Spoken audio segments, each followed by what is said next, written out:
Hi, I'm Shane Jones. Making headlines tonight. A 17-year-old loses his life tragically after falling into a 100-foot well. The BWU responds to critics of its handling of the most recent industrial relations issue at the BWA. Local farmers want hotels to include rabbit meat on their menus. And coming up in sports, the Windies bow out of the World Cup with a win over Afghanistan. Broadcasting from our studios in the Pine St. Michael, this is CBC News Night, starting now.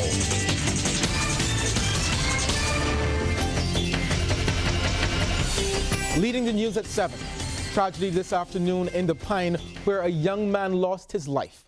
Lisa Broom has been following this story and joins us live now.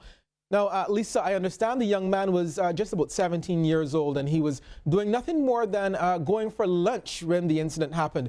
What more can you tell us? That's right, Shane. And the scene at Martin Road, the Pine, was simply heartbreaking this afternoon. When I got there, Kyrique Boyce, that's the young man's name, had just been extricated from the well and taken to hospital where he passed away. A normal lunchtime run for rotis ended in tragedy here in Martin Road, the Pine this afternoon. 17-year-old Kyrique Boyce was walking through this track when he stepped on a well and fell 100 feet. Donisha Doughton says they were always in the area. We sit down busy behind there, all we behind there watching TV. We've got the children with me, keeping them out of trouble. You understand? He just meant to get something to eat, and that would happen. It was only when Kyrique didn't return with the food that she got worried. They're gonna collect his roadies, so but he walked on the well, it caved in. But we didn't know he was in there and on there, so the little fella get it and said the well cave in part Kyrique is. We holler hard and holler free. We ain't hear he, so I called the roadie guy and said, "You see Kyrique come?" He said, "Nah." The little boy went home, but he didn't dare. Then we called his mother said he inside, so he ain't inside, he come outside with me. So quick, so I called everybody that's supposed to be here. Well, that was around 12:30. Donisha says once alerted, she called emergency services. And it is here that Police PRO Inspector Rodney Innes picks up the story. Emergency officials, the fire service and the ambulance service responded, and they tried their best to extricate the individual from at the bottom of the well. He could be seen from the top of the well, and it took some time.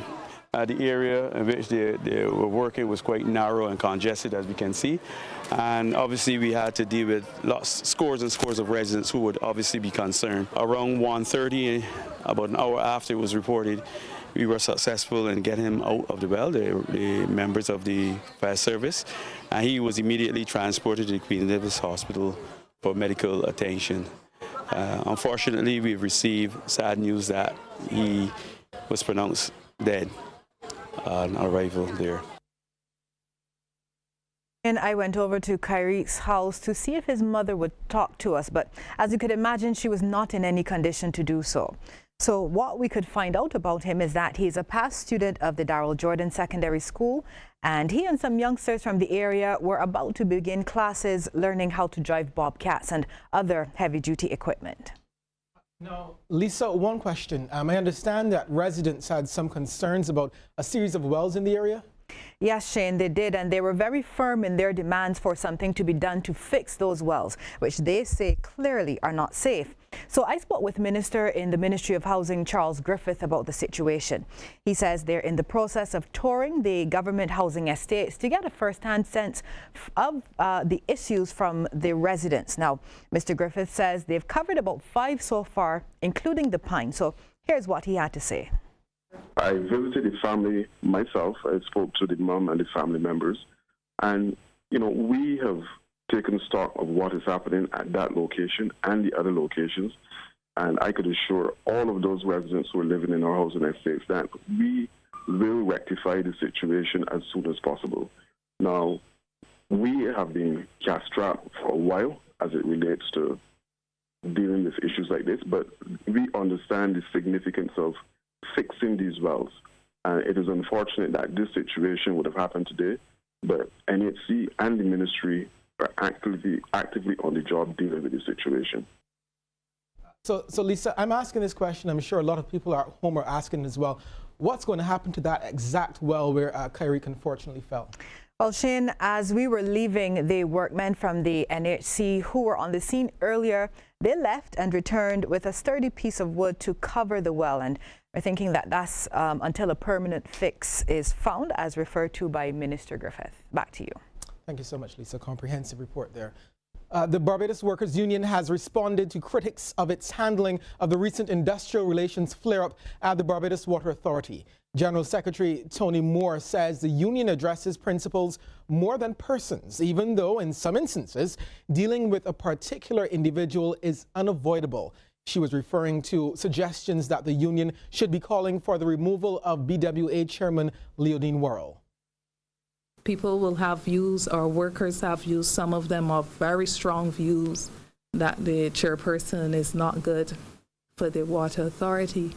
The BW's position in the meeting was not on whether or not that is true, even although we will have our own opinions on it, but to try to foster an arrangement going forward where a lot of what we had heard reported could be averted. And that is where we are. As it relates to the issues at the Massey chain, which led to a work stoppage on Tuesday, Senator Moore is reporting very good progress following talks with management yesterday.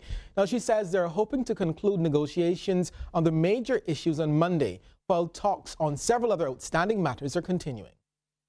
I think the union was able to present to the management not only the issue that led to the fallout, one which concerned a wages settlement, but we were able to identify a number of other undercurrents or factors which drove workers to the point that they demonstrated in the way they did on Tuesday.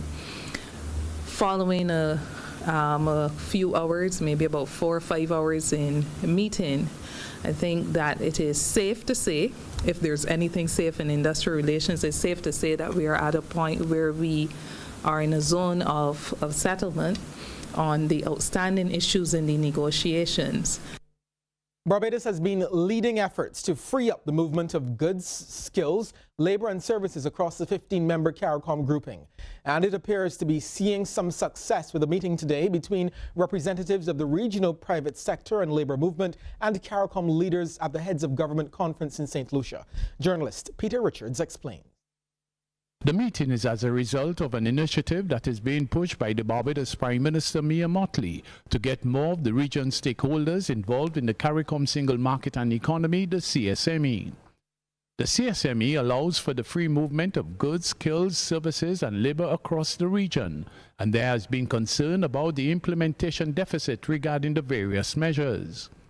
Gordon Charles, the Chief Executive Officer of the St. Lucia-based J.Q. Charles Group of Companies, was among the private sector delegation that met with the regional leaders. Our role today was to put forth to the CARICOM conference a structure upon which the private sector will engage with the CARICOM heads. This is all part of the initiative of CSME, which is being headed by Prime Minister Mottley out of Barbados, and she had challenged the private sector across the region to get together and to form some sort of body that will allow us to engage and to help them advance CSME. So what we did today was basically after accepting the invitation at the St. Anne's meeting in December in Trinidad, was over the last 6 months have basically been formulating our structure, and what we did today was our presentation of the entity which is slated to be called the Caribbean Private Sector Organization, CPSO, and the organizing committee has basically with a consultant put together the draft MOU between ourselves and CARICOM, and another draft MOU between ourselves and the Barbadian government, where we intend to house ourselves. And the reason for that specifically is because Barbados is also the seat for CSME. So the idea was to have that close by. The president of the Barbados-based Caribbean Development Bank, Dr. Warren Smith, says the CDB regards the private sector as having a major role to play in moving forward the ambitions of the CSME. I think that the presentation by the private sector group was a good development. We're very pleased about it because we certainly share the view that the development and the growth of this region is going to depend in the final analysis on the ability of the private sector to grow and to perform in not only competitively in the region but also internationally. The summit ends on Friday, with the leaders expected to announce progress on some of the agenda items. From Castries, St. Lucia, I am Peter Richards reporting for CBC Barbados. Barbados Ambassador and Permanent Representative to the United Nations in Geneva, Chad Blackman, says the permanent mission was extremely honored today to attend the launch of a major publication in Geneva at the World Organization on the margins of the annual Global Aid for Trade Review. The publication, entitled Women Shaping Global Economic Governance, was published by the International Trade Center and features contributions on global economic issues from some of the world's leading political and economic figures. Barbados Prime Minister Mia Motley is featured in the publication, and ITC's Barbadian Chief of Staff, Matthew Wilson, says while all of the contributors are women, it is not a book about women. It's the specific considerations of small economies such as Barbados in the global geopolitical sphere. This book should be on the curriculum of the University of the West Indies. The Ministry of Agriculture is formulating a response to the potential fallout from the corn and soybean shortage in the U.S. U.S. farmers are millions of acres behind their usual pace of corn planting this spring because of flooding, which may lead to a supply shortage that could force prices up by the year end. Minister of Agriculture and Food Security, Indar Weir, says Barbados' response will involve participants of the Farmers Empowerment and Enfranchisement Drive. It now comes down to scale, and those details will be worked out, but for sure, we are looking to the production of feed, and we are looking to increase in production of corn in Barbados by getting farmers involved in growing corn. You're aware, though, that there's one farmer who's currently growing his own corn and producing all of his feed, etc. We're going to ask others to get involved so that we can address the potential risk that is involved with the increase in price of feed if that shortage continues. Stands to benefit significantly if more people get involved in the agriculture or beekeeping industry. That's the belief of representative of the Inter-American Institute for Cooperation on Agriculture in Barbados, Ina Harvey. She says not only would it be a viable source of income for Barbadians, but it would also save the country foreign exchange. At the moment, Barbados imports over 2/3 of what is currently imported regionally in honey alone. A little bottle of honey costs about $40, and all of the other value-added products, the pollen, the propolis, the royal jelly, are not even there in that niche yet. The entry requirements for women, for youth, for families are low. So that you can get into beekeeping, land can stay in agriculture, and it could be a very profitable enterprise. So that's why we're focusing a lot on apiculture. Ms. Harvey was speaking to the media on the sidelines of ICA's annual accountability seminar at the Ministry of Agriculture in Graham Hall. She says the Institute is also assisting with the production of small ruminants like the black-belly sheep from farm to table.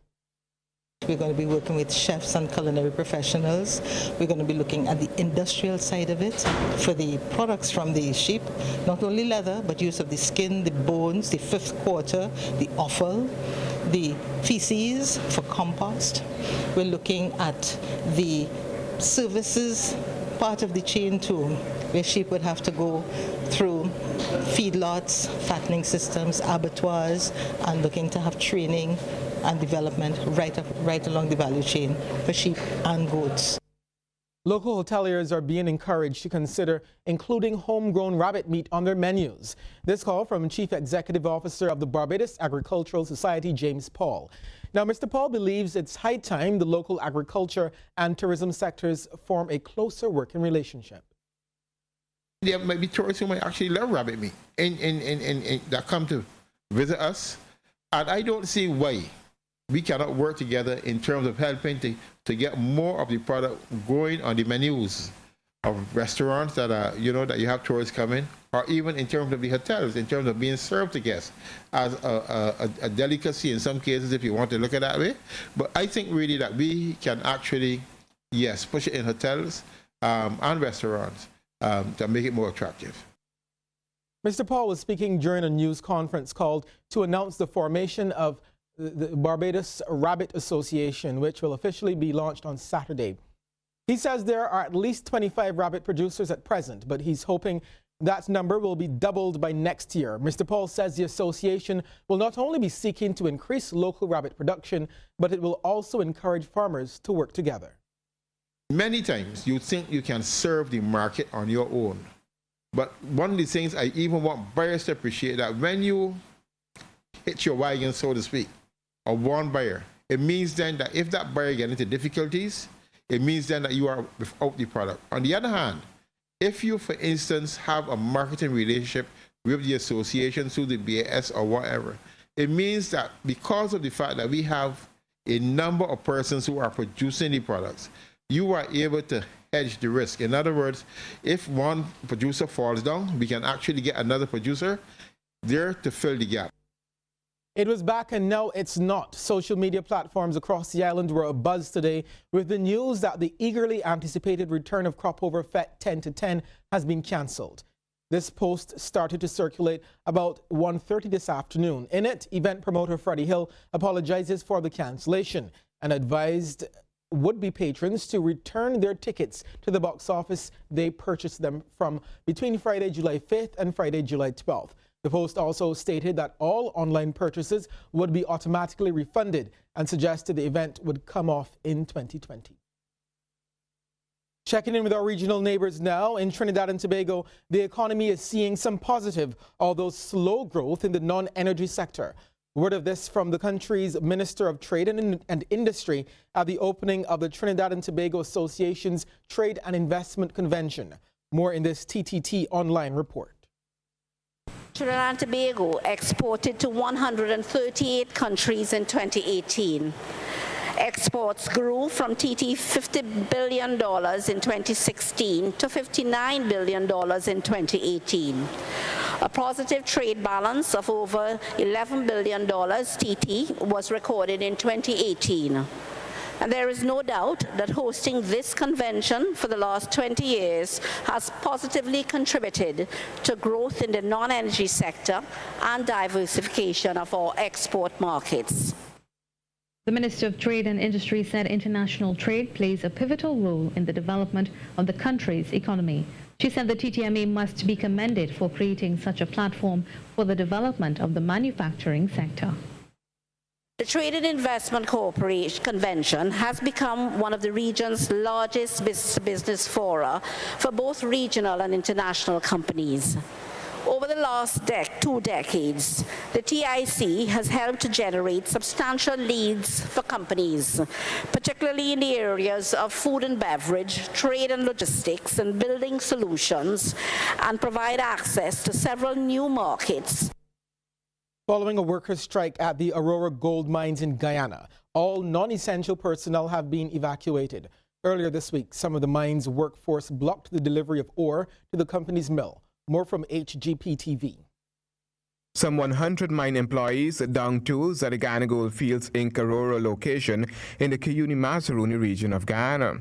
Guyana Gold Fields, in a statement Wednesday morning, announced that a wildcat work stoppage occurred on Tuesday at the Aurora mine. A portion of the workforce employed by the company's wholly owned subsidiary, AGM Inc., has blocked delivery of ore to the mill. As a safety precaution, the company said it decided to temporarily suspend operations until a resolution is reached with the strike striking workers and is in the process of evacuating all non-essential personnel from site, including the striking workers. There are reports that the company commenced flying workers out of the area early on Wednesday. While the company says it believes the stoppage was the result of a misunderstanding concerning the management and relationship between AGM and certain open pit mining contractors, there are indications that the workers' actions resulted from them being possibly laid off without being paid severance. Online news source has reported that part of the problem stemmed from workers pressing to be unionized. Following the action of the workers yesterday, the company reportedly shut down the internet connectivity at that location.